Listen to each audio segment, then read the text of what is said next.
ગુજરાતમાં એપ્રિલના અંતમાં ઉનાળો વધુ આકરો બની રહ્યો છે। રાજકોટ 42.7 ડિગ્રી સાથે રાજ્યનું સૌથી ગરમ શહેર નોંધાયું છે, જ્યારે અમદાવાદમાં 41.5 ડિગ્રી તાપમાન સાથે રિયલ ફીલ 43 ડિગ્રી સુધી પહોંચી ગયો છે। બપોરે 12 થી 4 દરમિયાન શહેરના રસ્તાઓ પર કર્ફ્યુ જેવો માહોલ જોવા મળી રહ્યો છે। કાળઝાળ ગરમીને કારણે લોકો બહાર નીકળવાનું ટાળી રહ્યા છે, જ્યારે જરૂરી કામે નીકળતા લોકો લૂથી બચવા માટે રૂમાલ, હેલ્મેટ અને ચશ્માનો સહારો લઈ રહ્યા છે। હવામાન વિભાગે 29 એપ્રિલ સુધી ભારે ગરમીની આગાહી સાથે યલો એલર્ટ જાહેર કર્યું છે।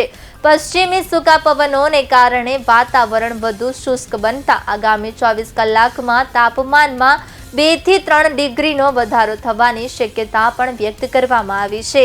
આ વચ્ચે 26 એપ્રિલે યોજનારી સ્થાનિક સ્વરાજ્યની ચૂંટણીમાં પણ મતદારોને ગરમીનો સામનો કરવો પડી શકે છે।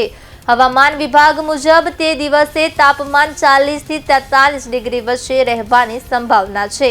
અમદાવાદમાં સામાન્ય કરતાં વધુ તાપમાન સાથે ભેજના પ્રમાણમાં ઘટાડો અને બફારાને કારણે હીટવેવ જેવી સ્થિતિ સર્જાઈ રહી છે, જેને કારણે લોકો માટે બહાર નીકળવું મુશ્કેલ બન્યું છે।